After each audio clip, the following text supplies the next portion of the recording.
Okay, magre-react lang po tayo dito sa una nating ire-reaction ay ito ngang si Sandro Marcos. Si Sandro Marcos ay nagsalita na at nag-response na itong si Sandro Marcos kaugnay po dito sa mga aligasyon, akusasyon ni Zaldico.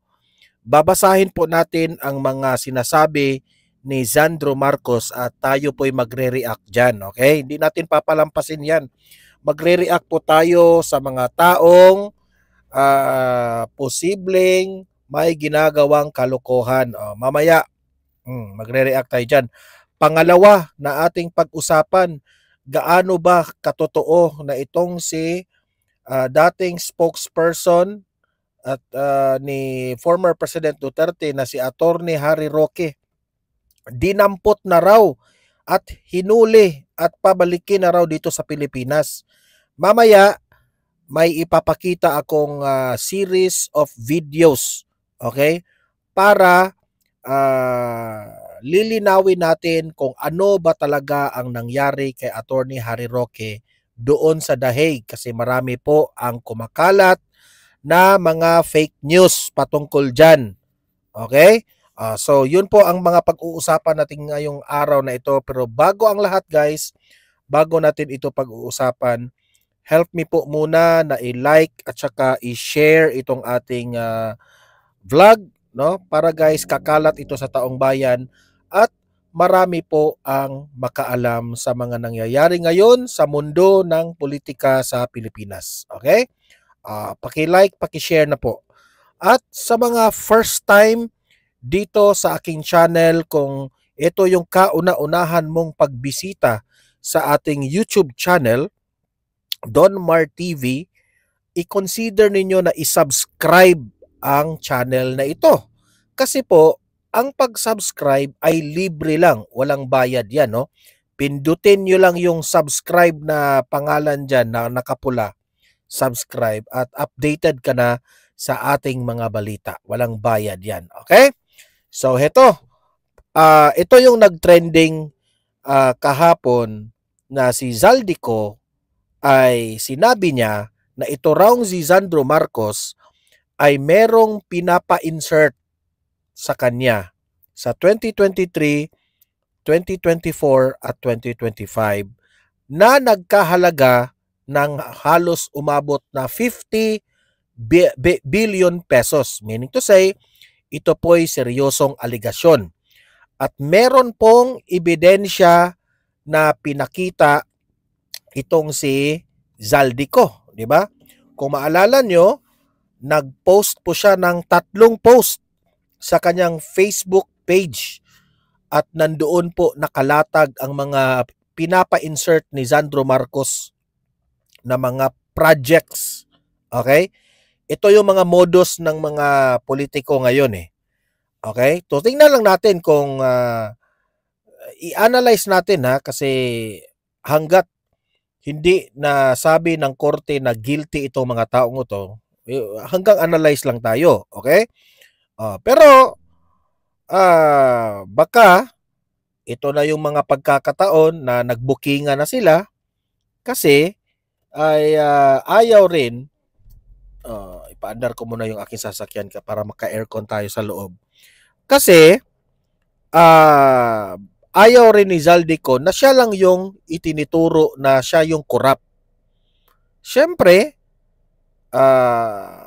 baka nagalit na rin itong si Zaldico kasi po siya lang yung sinasangkot. E di siyempre, sasabihin rin niya kung sino ang mga kasama niya na nag-involve ng corruption. So, isa na dito si Sandro Marcos, yan ang aligasyon niya. So, yun.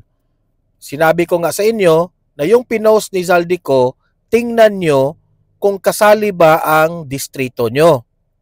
Okay? Kasi ang daming proyekto doon eh. Tingnan nyo kung natapos ba, if it's a ghost project, is it substandard, meaning hindi quality, o talagang natapos ba? 3 lang yan, di ba? O, tingnan nyo dito, doon sa post ni, kasi kung sa tingin ninyo, nasali doon ang pag-i-insert ng proyekto sa probinsya nyo at wala kayong nakita, that is considered ghost project. Oh, mananagot itong si Sandro Marcos. So ito, alam mo naman na itong si Sandro Marcos, pumalag rin, nag-response. Hindi, syempre, hindi niya inamin. Okay? Ito yung response niya. Tingnan natin, ha? Dito muna tayo sa left. Okay?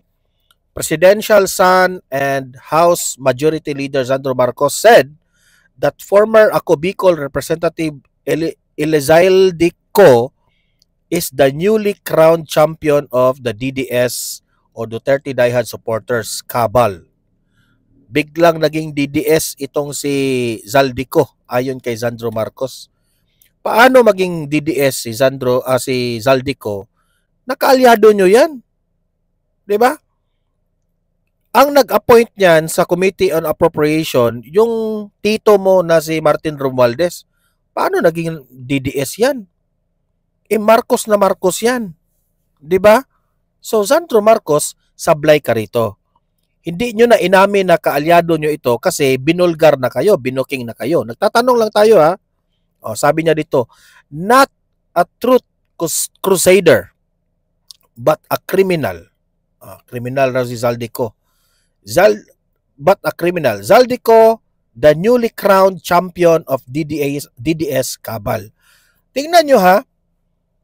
Lahat na lang na mga kapalpakan ng mga kaalyado nila, mga kapalpakan ng administrasyon, inilink nila na kagagawan ito ng DDS. Kagagawan yan ng kaalyado ninyo. Binuking kayo ng sarili ninyong wag kang maghasik ng propaganda, Sandro Marcos. Bakit mo pagbibintangan ngayon ang DDS? Walang kinalaman ang DDS dyan. Kaalyado nyo yan. Binuking kayo sa mga kabalastugan ninyo. Huwag nyong idamay ang DDS sa mga kalokohan nyo. Huwag nyong idamay. Sagutin mo. Instead na ikaw ay sasagot dito sa aligasyon, akusasyon ni Zaldico, DDS na naman ang pinagbibintangan mo. Wala ka, katulad ka rin ni Bangag Castro. Katulad ka rin ni Aso Castro. Ganyan ang utak ng mga loyalista. Yan ang mga utak ng mga Marcos. Okay? So heto yung full statement ni Sandro Marcos. Baka sasabihin nyo naman, fake news ito. Hindi po ito fake news. May blue check, galing kay Sandro Marcos ito, press statement of the Majority Leader Ferdinand A. Marcos. Ganyan sila kakapal ng mukha. Gagawin pa nilang Majority Leader dahil anak ng presidente. Di ba? Walang mga delikadesa ba? Anyone can sit in front of a camera from abroad and spew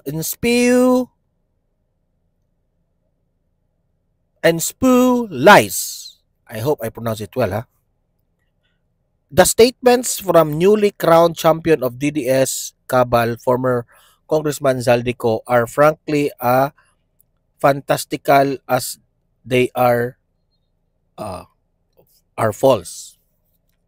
So, pinagbibintangan na nila na itong si Zaldico, DDS. Nagbiglang naging DDS. Deserve nyo yan. Ha? Kasi nabuking na kayo eh. Binuking kayo ng kasamahan ninyo. Biglang kasalanan na naman ng mga Duterte.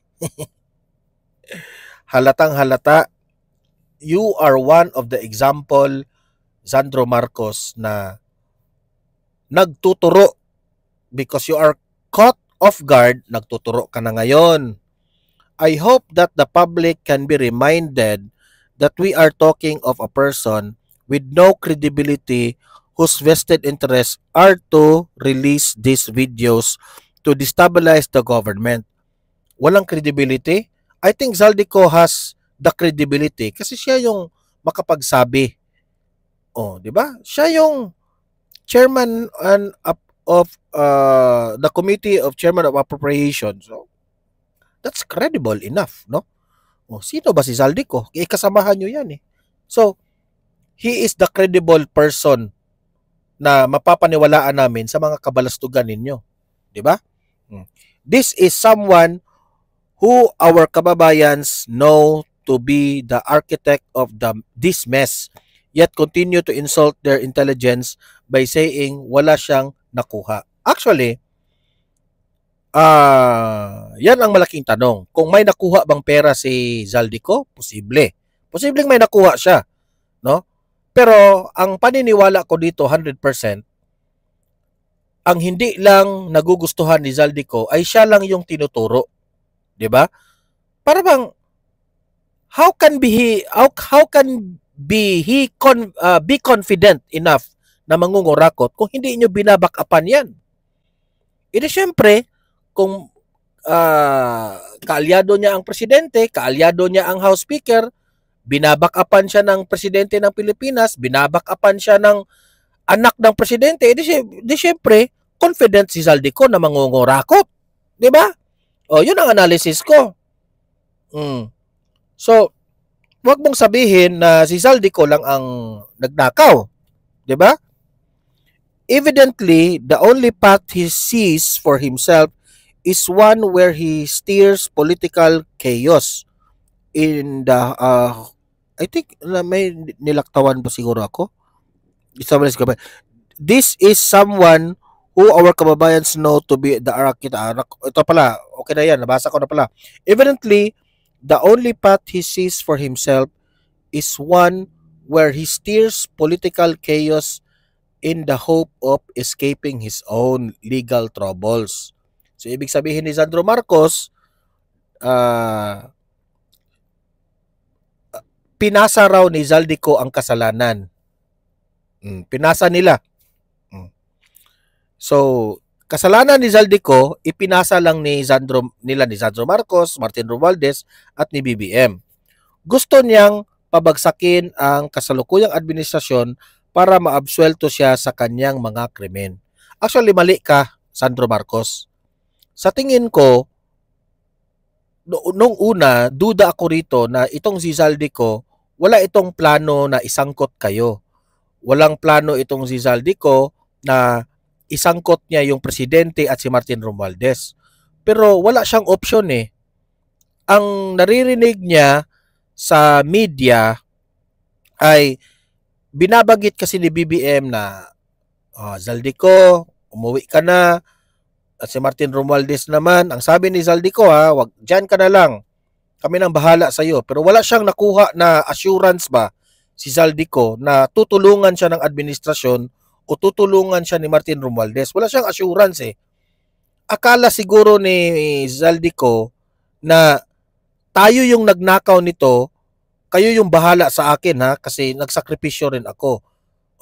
Pero ang nangyari, tinuro nila si Zaldico na para bang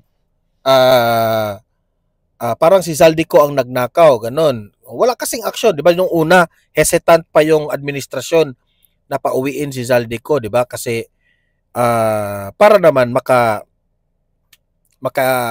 makaiwas sa mga tanong.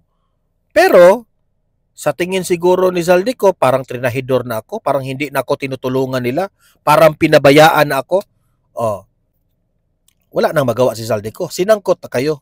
O sige, ganito pala hindi nyo pala ako tutulungan. O sige, I will tell the truth. Yan ang nangyari sa inyo. Di ba? Ibinuking na niya lahat. Para tabla-tabla na kayo. Patas na kayo lahat. Di ba?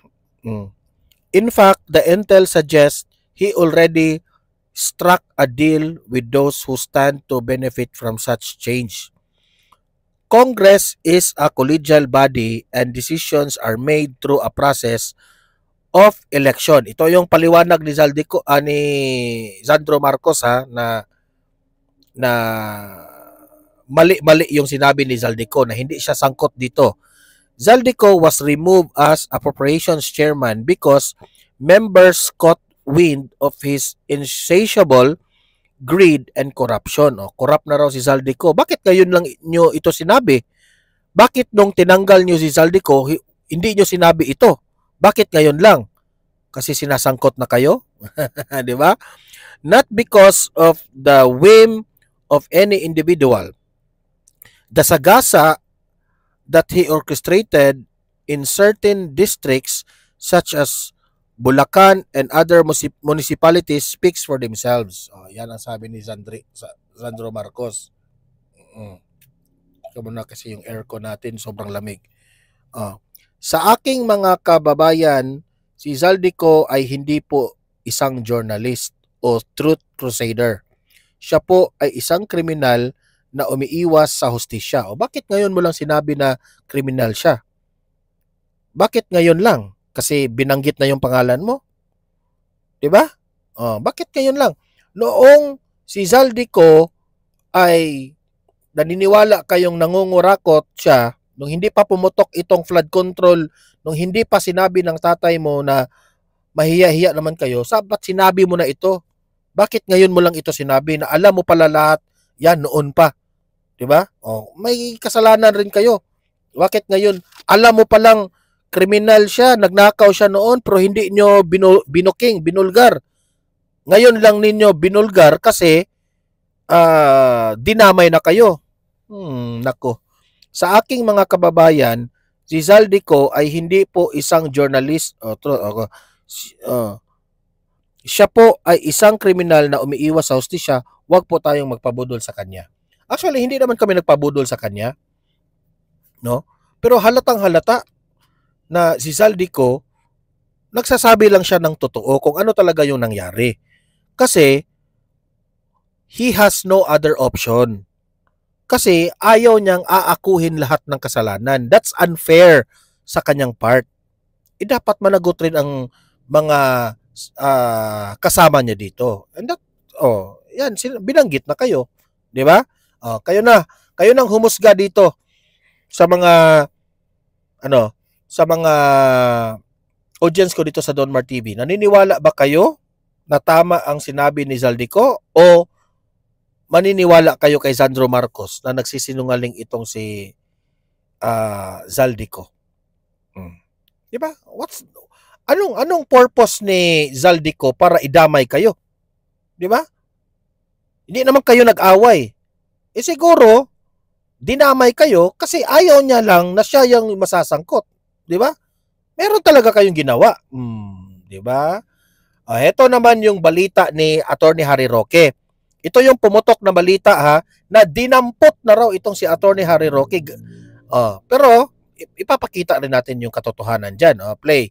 Dinampot na umano ng Dutch authorities si former presidential spokesperson Harry Roque sa the Netherlands. Ayon sa source ng Abante, dinakip si Roque ng Immigration Police sa kanyang tinutuluyan sa The Hague. Sa ngayon, nasa Amsterdam Airport Schiphol Terminal 3 umano si Roque kasama ang ilang asylum seekers. Sinasabing may dalawang posibleng pagdalahan kay Roque. Maaari raw siyang ipadala sa Vienna o ibalik dito sa Pilipinas. Matatandaang kinansela ng Pasig RTC ang pasaporte ni Roque kaugnay ng kasong Qualified Human Trafficking dahil sa kanya umanong kaugnayan sa illegal pogo operation sa Porac, Pampanga. Pero sa isang social media post, itinanggi ni Roque na siya ay arestado na. Okay, so yun po ang balita na naaresto na raw si Roque, dinampot na raw, 'di ba? Pero akala natin maniniwala na tayo dito, pero ito pala yung tunay na nangyari. Ito kasi maniwala tayo na... Hello! Magandang umaga mula dyan sa Europa. Kasama ko ngayon ang aking palangga, Attorney Harry Roque, na kung saan ibinalita ng lahat halos ng mainstream media na ikaw daw po ay na-aresto sa iyong bahay. Ayan, kita nyo naman, ang ganda ng ngiti ni Spokes, ikaw na ang magsalita. Ay, naabangan ka. Well, ngayon po ako'y nanananghalian sa isang mukhang mahal na restaurant. Kaya medyo pinapawisan ako kung magkano ang babayad ko rito, no? Pero siyempre, gutom na ako. Ito na ang pinakamalapit na restaurant. So dito na lang kakain, no? Minsan lang naman kumakain sa labas, no? But anyway, maraming salamat sa lahat ng mga nagpakita ng suporta, lahat na nagpakita ng pagmamahal. ang aking mensahe po, maraming salamat at hindi ko po makakalimutan ang inyong pagmamahal at suporta. Pero taliwas po sa mga fake news, wala pong nag-aresto sa akin. Ako po ay malaya ngayon dito sa The Hague, nakikita nyo naman. At ang kwento po talaga ay dito po kasi sa Europa, pag ikay nag-apply ng asylum, meron tinatawag na Dublin Rules. Yung Dublin Rules ay yung bansa na nag-issue ng visa ay ang siyang dapat magbigay ng protection sa inyo. Now, sa kaso ko po kasi, ang nag-issue ng visa ay Austria. Kaya, nagkaroon ng desisyon ng Netherlands na Austria ang dapat magbigay ng protection at kaya nga po, Austria ang dapat ng aking asylum case. Dapat asylum, no? So, yan po ang mga pangyayari at ako naman po, no, nung sinabi nila na Austria magbibigay ng proteksyon, ako naman po hindi tumututol kasi alam ko naman po na kahit saan ako pumunta sa Europa, ako naman po ay mapapatunayan po yung paggigipit ng gobyerno ng Pilipinas. So, ang kwento po talaga, nag-book po sila ng flight para sa akin from Amsterdam to Vienna. At ako po ay talaga namang sumakay ako ng eroplano, no? Kaya lang po kasi itong mga nakalipas na mga panahon, no, nung 30 ako po ay nagkaroon ng major surgery at kahapon nagkaroon ako ng minor day surgery. Oo, yung pareho kong doktor ay nag-issue na certificate that I am unfit to fly. Ngayon, ang problema, yung immigration naman ng Netherlands, meron din silang doktor na nag-issue ng fit to fly. So ako, dahil masunurin naman ako, ayaw ko namang isipin nila na ako ay sumusuway sa mga otoridad dito sa Netherlands. Nung sinabi nila na ibubok nila ako ng flight, edi sabi ko, sige.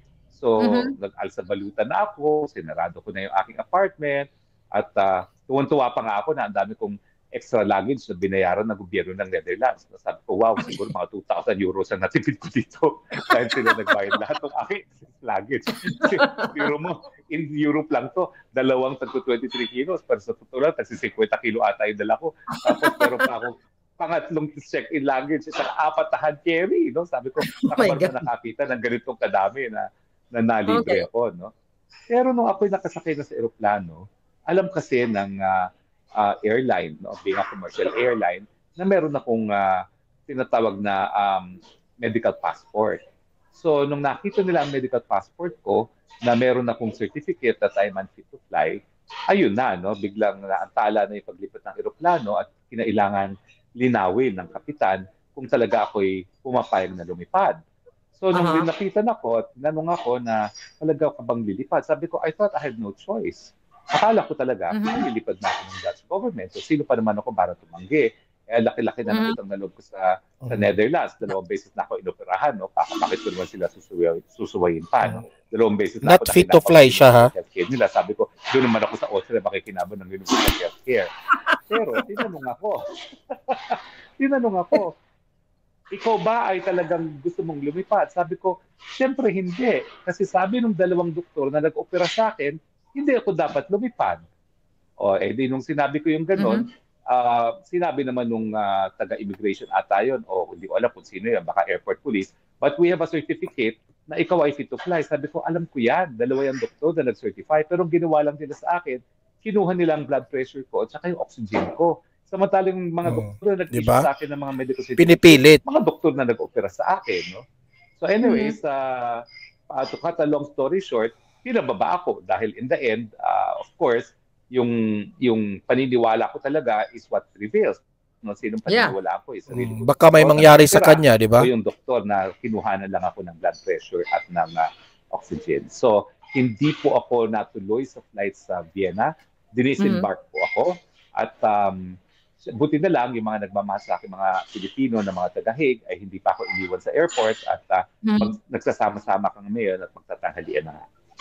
Yes, folks, kasi 4 hours ago, no, syempre mga nagmamahal sa'yo, sobrang dami, kinakalampag talaga ako. Maharlika, totoo ba yung balita na nadampot ka daw? Ito nga ang sabi ng Billionaire News, I don't know kung nabasa mo na to.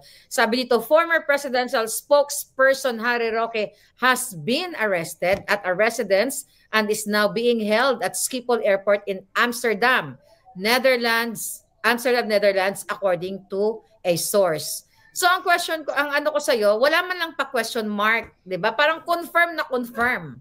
Doon, based doon sa kanilang source. Ang question ko, sa tingin mo, saan nanggagaling itong not only bilyonaryo, ang politiko at iba pang mga news media. Sa tingin mo, saan nanggagaling itong mga source nilang mga fake news? Eh, di dun sa best friend nating Bangag. Siyempre, dahil linilihis niya yung issue dito sa number 4 and number 5 revelation ni Zaldico na meron pa 50 billion insertion din itong si presidential son Sandro Marcos, no? Eh siyempre pinipilit nilang ilihis lahat ng issue away dun sa paratang ni Amy na bangag nga ang ating presidente at saka talagang nagre-reiterate at inuulit-ulit ni Zaldico na talagang ang mastermind sa corruption sa flood control projects ay walang iba kundi ang ating presidenteng Bangag. So, ayaw nila na ang atensyon ay nakatutok sa kanila. So, humahanap sila ng panglihis na issue. Sorry na lang po dahil taliwa sa mga kinakalat ninyo, kakain na naman po ako sa masarap na restaurant at hindi nakakulong kaya lang sinasabi ninyo. Oh my God, kakain ka na naman sa Michelin star? Ay, hindi naman Michelin star. Kasi baka mamaya magugas ako ng plato. Sa Michelin star. Hindi kaya ng powers. Smokes kasi, sa totoo lang, alam mo, nag-uusap tayo na monitor ko ano yung mga galawan mo. Hindi mo ba alam, meron akong invisible tracker na nilagay sa'yo. Ngayon ko lang nalaman na meron nga. So anyway, alam mo naman. Ngayon, alam ko na, hanapin ko na kung nasaan niyo. Hanapin mo, nandyan lang yun sa gamit mo. But anyway, kasi naglabasan yung mga fake news. Maraming, syempre yung mga kalaban ng bayan, ay natuwa dahil akala nila totoo. So ngayon, after that, nag-post ka ng iyong boarding pass. Nung bang nag-post ka ng boarding pass, ng moment na yon, yun yung before ka syempre na kausapin, di ba, na kung gusto mo mag-fly or what, di ba? Right after ng boarding, ikwento mo sa akin yung moment na yon sa mga babayan natin. Yung okay, meron pa kasing meron pa isang version na nangyari. So, actually, tanggap ko na. Okay, pupunta na ako sa Austria. Kaya lang, nababalitaan ko nga na ang daming fake news na hinuri na raw ako ng mga autoridad at papabalik na ako sa Pilipinas. So, importante na meron akong pruweba na hindi naman ako pabalik sa Pilipinas. Kaya pinicturean ko yung picture ko sa Vienna. Tapos, yung pinicturean ko yan, hindi pa ako linalapitan ng kapitan. At hindi pa ako linalapitan ng airport police. Kasi masunurin naman ako eh. Punta nila ako sa Austria. Sige, hindi naman denied yung petition ko eh. Doon lang ipaprocess ang aking asylum. So, madali naman para puribahan yung aking asylum. Bagamat, nangangamba nga ako na bakit talagang atat na paalisin ako ng Netherlands papuntahin ng Austria, no? So, yung pinost ko yung aking boarding pass, yan was immediately before lumapit sa akin yung kapitan at saka yung dalawang airport police. Pero meron palang version na isa pa, na kaya ako pinababa talaga. Eh meron palang isang mukhang militar na pulis pala, na Pilipino, na maski bago pa ako pumasok ng eroplano, ay picture ng picture. Napansin na pala yun ng Police Netherlands. Okay. Na, kasi hindi ako dumaan sa usual way eh. Hinatid ako ng kotse, tapos pinaakyat ako ng eroplano, diretso na sa tube. Doon pa lang pala, meron na nagpicture sa akin na mukhang sundalo o pulis na Pilipino na naka-business class pa. So anyway, wala akong alam. In fact, ngayon ko lang nalaman ito. Ngayong nakalabas na ako ng airport at kakain, ngayon ko lang nalaman ito. Yan pala isang dahilan kaya ako pinababa. Kasi, oo, talagang inakos ng pulis pala yung Pilipinong yun. For security reason. Oo, at talagang tinignan ng telepono. Grabe. Kumpirmado na kinuhanan ako ng video na 10 seconds. Na pinabura. So, ang sama ng loob ko, bakit nila pinalipad yung taong yun? Dapat hindi nila pinalipad dahil as an asylum seeker, alam naman nila na may banta talaga sa buhay ko, no? At yun talaga ay pruweba na parang ang gobyerno natin ay talagang naglagay ng tao para subaybayan kung saan ako. At hindi ko alam kung ano pang plano nila kung ako'y nakarating ng... Baka ma-approve yung asylum niya. Pero yun pala yun. After the fact, report sa akin na paakit pa lang ako ng eroplano, merong isang mukhang sundalong Pilipino, pero naka-business class, na kuha ng larawan ko. At merong video. At kinumpirma sa akin na tinignan ng telepono at merong 10-second video nung aking pagpasok ng Grabe. aeroplano.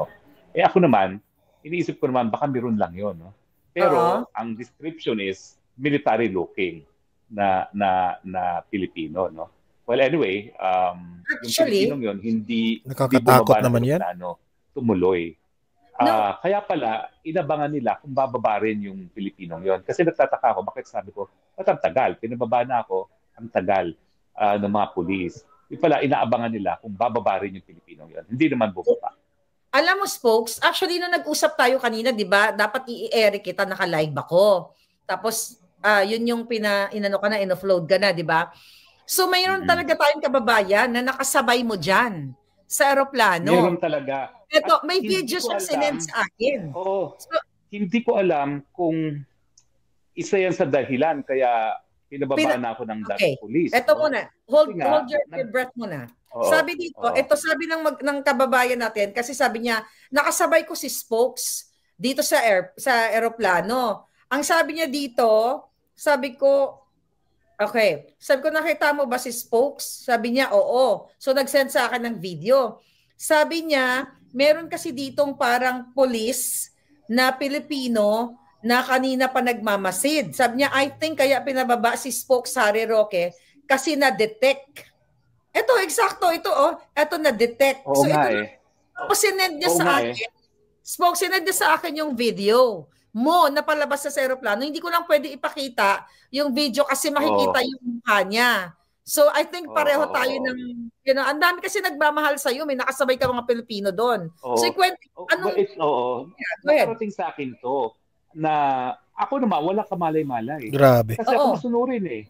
Ang ayaw na ayaw ko kasi dahil kaabogado kong tao, naging human rights lawyer. Duterte, ayaw kong masabi nila na sumusuway ako sa kahit anong batas at kahit anong patakaran, lalong-lalo ng host government ng Netherlands na laki ng utang na loob ko, 2 beses na akong pinaopera, no?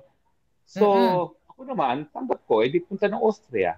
Pero nagtaka talaga ako na biglang tinanong ako, gusto mo bang lumipad? Sabi ko, syempre, tinatanong mo ko, hindi. Pero akala ko naman, wala akong choice. Di nandito ako, sumusunod sa inyo. Pero kung tatanungin nyo, hindi. Kasi yung mga nag-opera sa akin, sabi, wag ako dapat lumipad.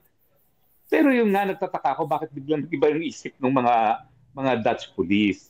I think yun na nga, no? Dahil dito na alam nilang hindi na magagarantiya ang aking seguridad. Dahil hanggang aeroplano, hanggang loob ng aeroplano, ay merong nakasunod sa akin na kaduda-dudang Pilipino.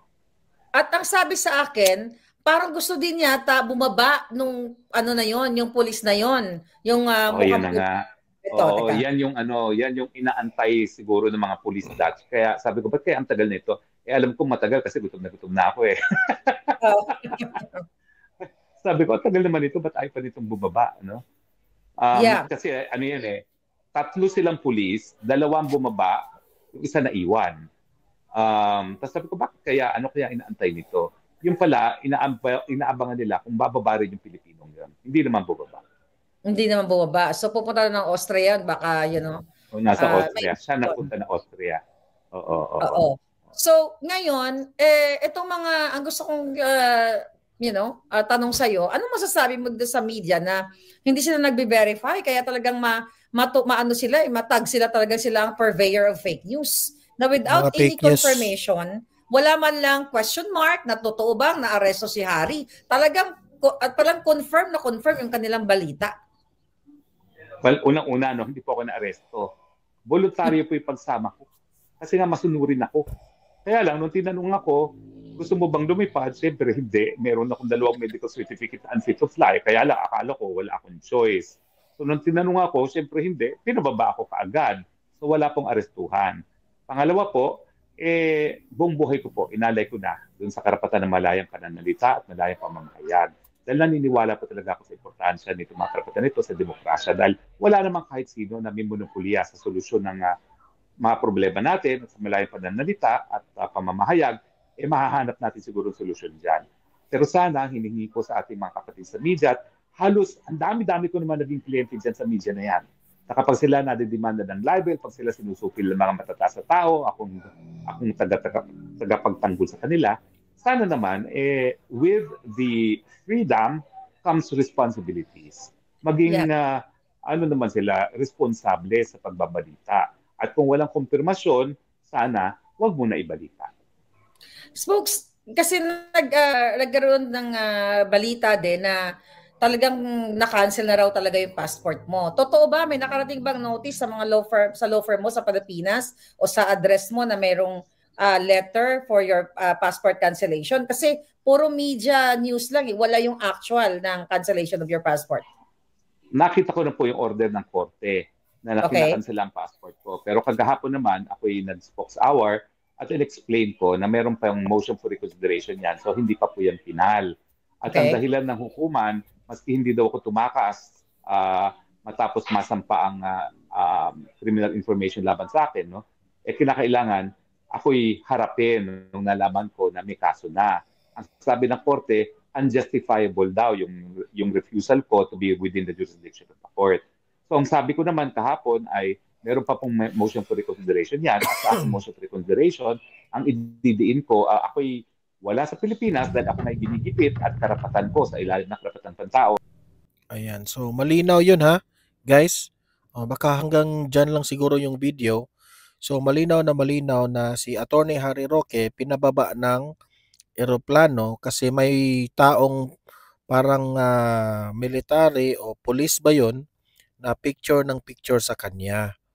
So that only proves na ang mga taga-Dutch government ay totoo po yung pag-apply ng kasi asylum seeker po itong si Attorney Harry Roque. So parang sasabihin na rin ng mga Dutch government na kaya pala nag-a-apply ito ng asylum itong taong ito kasi nanganganib nga yung buhay niya dito sa Pilipinas. Alam niyo naman, 'di ba, na nanganganib talaga ang buhay ni Attorney Harry Roque na ikulong siya dito sa Pilipinas dahil sa away politika.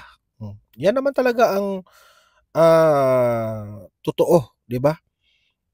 Na yung patungkol po sa Pogo issue niya, ano lang 'yun, parang pinalaki nila. Pinalaki nila kasi alam nila na si Roque ay isa sa mga very loud na kakampi ni former President Duterte. Okay? So, ako naman, bilang isang DDS rin, siyempre kakampihan natin si Roque. Sa mga nagsasabi sa akin na, Don Mar, bakit inaaway itong si Attorney Harry Roque sa mga ilang mga vloggers? Hindi ko na alam yan kasi away nila yan eh. Pero the fact na DDS ka, ibabalita kita. Tapos, siyempre, tayo lamang po ay nagva-vlog ni Attorney Roque. Confirmation yan galing sa kanya, meaning yung mga binalita sa media na naaresto na, dinampot na, dinala na si Attorney Harry Roque sa Pilipinas, dadalhin na pala si Attorney Roque sa Pilipinas, yan po ay isang fake news. Kasi saan naman tayo maniniwala? Alangan naman na maniniwala tayo doon sa mga mainstream media na eto man yung tunay na nangyari. Ayan, si Roque na yung nagsabi. Siya na mismo. Diba? So, ayan, kung dito kayo manunood sa Don Mar TV, talagang hindi tayo kaagad mag-conclude ng mga bagay na hindi natin nire-research ng mabuti, kagaya nito. Okay? Kung naniniwala kayo kaagad sa mga balita ng mainstream media, sorry to tell you, but ito yung tunay. Kasi nire-research natin. Mismo si Attorney Harry Roque na as 26 of November, yan po ang nangyari. Pinakita natin. Di pa natin alam kung ano magiging updates nito patungkol kay Attorney Harry Roque. Okay? So guys, mag-comment, mag-react po kayo, no? Sa tingin ninyo, karapat-dapat lang ba na si Attorney Harry Roque ay mag-grant ang kanyang asylum dahil nanganganib ang kanyang buhay dito sa Pilipinas? Kung agree kayo kay Attorney Harry Roque, i-comment nyo dyan ha, para basahin natin ang argumento ninyo. Pero kung sa tingin ninyo, naniniwala kayo na dapat nang iuwi itong si Roque dito sa Pilipinas at harapin ang charges laban sa kanya, ilagay nyo dyan anong reason nyo, bakit gusto nyong pauwi na si Roque dito. Okay? So yun po ang ating talakayan sa comment section. Basahin natin para we could share ideas and mga concept and analysis para naman it's a healthy sharing of ideas. Okay? So guys, paki-like, paki-share itong video natin ha para marami po ang makaalam. At subscribe na rin kayo sa mga first time dito sa channel na ito. Kasi libre lang ang mag-subscribe, walang bayad yan, updated pa kayo sa ating mga balita. Okay, see you in my next video. Have a great day, have a great night. God bless po sa ating lahat. Mabuhay ang Pilipinas and God save the Philippines. Bye-bye.